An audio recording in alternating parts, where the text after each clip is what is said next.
Shalom jemaat yang terkasih, salam jumpa dalam program Tuhan adalah Gembalaku. Saudara, kalau saya ingin bertanya, apakah saudara memiliki rahasia di dalam menjalani hidup ini? Kalau kita mengenal akan seorang yang sukses dan berhasil dalam hidupnya, kita ingin tahu rahasianya apa sih, begitu ya? Kita ingin tahu apa yang ada di baliknya, apa yang ada di dalam pikirannya, apa yang menjadi solusi dan bagaimana dia punya satu strategi menjalani hidupnya yang berhasil. Sudah, kalau saya ingin katakan, Tuhan punya rahasia di dalam hidupan Anda. Apakah engkau ingin mengetahui rahasia Allah yang mendatangkan keselamatan di dalam hidup kita? Inilah yang diangkat dalam kesimpulan oleh Rasul Paulus dalam pembacaan surat Roma pasal yang ke-11 ayat 25 sampai 36. Sebab saudara-saudara, supaya kamu jangan menganggap dirimu pandai, aku mau agar kamu mengetahui rahasia ini. Sebagian dari Israel telah menjadi tegar sampai jumlah yang penuh dari bangsa-bangsa lain telah masuk. Dengan jalan demikian, seluruh Israel akan diselamatkan seperti ada tertulis. Dari Sion akan datang penebus. Ia akan menyingkirkan segala kefasikan daripada Yakub. Dan inilah perjanjianku dengan mereka, apabila aku menghapuskan dosa mereka.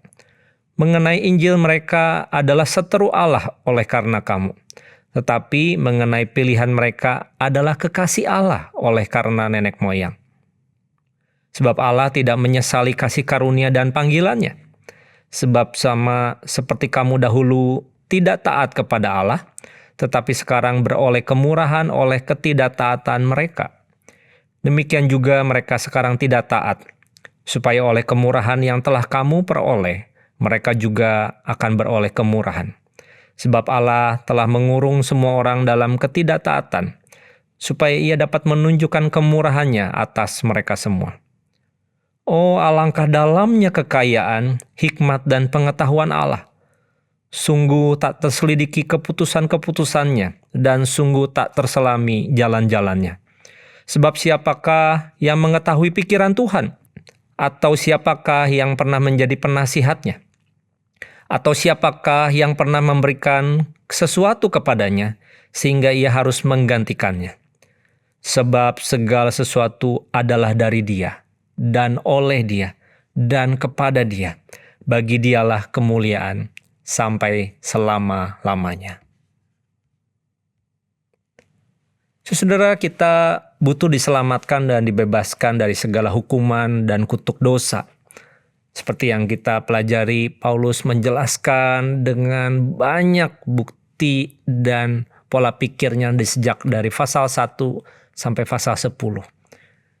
Bicara tentang dosa manusia, bicara tentang pembenaran Kristus yang berlaku dalam kehidupan manusia, dan juga pilihan yang ditawarkan kepada orang Israel sampai pada akhirnya mereka tidak taat dan memberontak kepada Tuhan.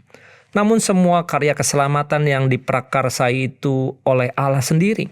Dan di dalam perikop kesimpulan hari ini, Paulus menjelaskan tentang rahasia di balik keselamatan bangsa Israel maupun bangsa-bangsa lain. Nah, Paulus berpesan supaya orang-orang yang ia layani jangan pernah menganggap dirinya sebagai orang yang pandai, karena itu dapat menutupi kebenaran untuk mereka memahami rencana keselamatan dari Tuhan.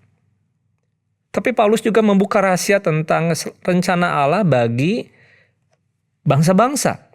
Yang pertama dimulai dari kekerasan Israel yang tidak berlangsung lama karena Tuhan sudah memberikan kesempatan kepada mereka. Dan Tuhan menjamin keselamatan itu dengan menghadirkan seorang penebus, yaitu Yesus Kristus, Mesias, yang menyelamatkan mereka dari dosa. Sebab melalui ketidakketaatan Israel justru menjadi keuntungan bagi bangsa-bangsa lain mendapatkan belas kasihan dan kemurahan Allah. Saudara, cara berpikir demikian menjadi sesuatu yang menakjubkan. Bagaimana Paulus menjelaskan Israel yang dulunya adalah kekasih Allah, dan kemudian menyerah atas dosa, tetapi tetap beroleh kemurahan Allah. Tapi bagi orang-orang di luar Israel, orang-orang non-Yahudi, mereka justru mendapatkan satu kemurahan dan satu kesempatan untuk boleh diselamatkan. Betapa luar biasa hikmat dan keputusan Allah tidak terselami. Maka Paulus berhenti sejenak dan dia mulai menyatakan sebuah doksologi, sebuah penghormatan kepada Tuhan, bahwa segala sesuatu itu dari Dia, oleh Dia, dan untuk Dia. Dia adalah Allah yang menjadi pemilik segala hormat dan kemuliaan daripada hidup kita. Siapa yang dapat memahami Tuhan, mengerti pikirannya dan mengatur akan kehendak-Nya? Saudara, disinilah kita menjadi satu pengalaman pribadi pada waktu kita mengenal dan menghidupi jalan-jalan Tuhan. Kita bersyukur setapak demi setapak rencana Tuhan itu disingkapkan buat hidup kita. Apapun yang terjadi dalam hidup kita selanjutnya, kita tidak mungkin tahu seluruhnya.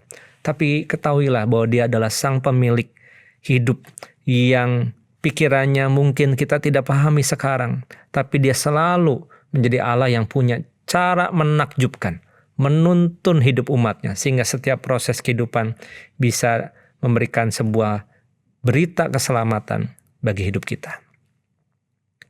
Saudara, maka pada hari ini, mari kita tinggalkan cara hidup yang lama. Mari kita tidak lagi menilai orang lain dengan buruk dan membandingkan diri kita dengan mereka. Mari kita menghormati karya Tuhan di dalam diri kita. Keselamatan yang dikerjakan, begitu juga karya Tuhan di dalam diri orang lain. Dengan demikian, maka seperti Paulus di sini berhenti dan tidak tahan untuk hanya bisa menyembah, memuji Tuhan. Benarkah engkau bisa memuliakan dan keagungan Allah itu menjadi sesuatu yang begitu berharga dan luar biasa dalam hidup kita? Mari kita berdoa.